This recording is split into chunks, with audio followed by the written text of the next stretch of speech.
Hello students, hope you are all having a good time in your holidays. Now, in the previous class we discussed about Newton's third law of motion. In today's class we shall discuss law of conservation of momentum. We shall discuss law of conservation of momentum. What is this law of conservation of momentum? We shall do an activity. From this activity you will get to understand what is this. Now, imagine two balls having masses m1 and m2 moving with velocity u1 and u2. You are taking two balls having masses m1 and m2 moving with velocity u1 and u2. Suppose if u1 becomes greater than u2, what happens? This m1 goes and hits m2. Both will hit each other for some time, and this will move this way, this will move forward. This is what happens. That is, let us say the velocity of this has become v1 and velocity of this has become v2. Now, what are the initial velocities of this? m1 u1, m2 u2. What are the final velocities? m1 v1, m2 v2. What is the change in velocity? m1 v1 minus m1 u1, m2 v2 minus m2 u2. Now, how much, at what rate it is changing? For that you have to divide by t. m1 v1 minus m1 u1 by t, m2 v2 minus m2 u2 by t. This will give us rate of change of velocity. According to Newton's third law of motion, every action has got equal and opposite reaction. F12 is equal to minus F21. That is, F12 is the force exerted by first object on second object. F21 is the force exerted by second object on first object. Because it is in the opposite direction, you are keeping minus sign. Now, what is this F12? Delta P1 by T, F21, delta minus delta P2 by T. Delta P1 is a change in momentum of the first object, that is m1 v1 minus m1 u1 by T, and this is m2 v2 minus m2 u2 by t. T gets cancelled. So here you have m1 v1 minus m1 u1 minus m2 v2 plus m2 u2. Now bring this m1 u1 here and m2 v2 here, you get m1 v1 plus m2 v2 is equal to m1 u1 plus m2 u2. That is, m1 u1 plus m2 u2 is equal to m1 v1 plus m2 v2.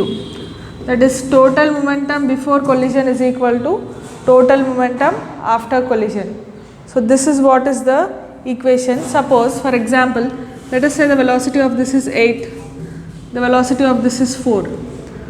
After hitting each other, let us say the velocity of first object has become 6, then the velocity of the first object has become 7, then the velocity of this object will become 5.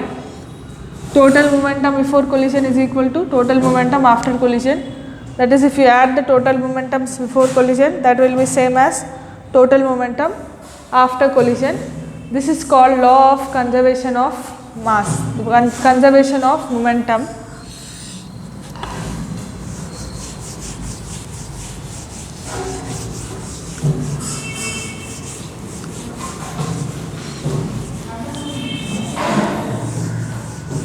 Now,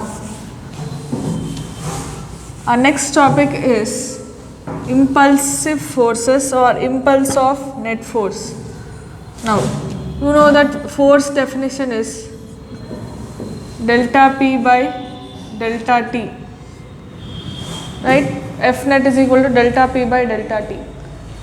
Whenever you see the cricketer or the bowler who's bowling, he'll catch the ball by pulling his hand back.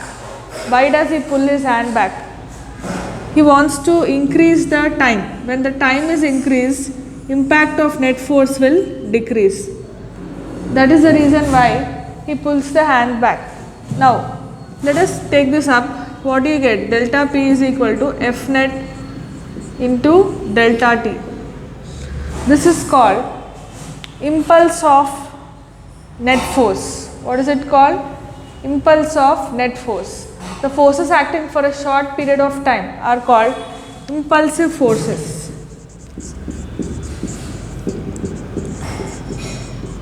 The forces acting for a short period of time is called impulsive forces. The product of F net into delta T, this product is called impulse of net force. We'll see how this is useful. Let us say you are throwing an egg on a cement floor. What happens? Immediately the egg breaks. And let us say you are throwing the egg on a cushioned surface. Throwing the egg on a cushioned surface. What will happen? It doesn't break because here large force acts for short period of time.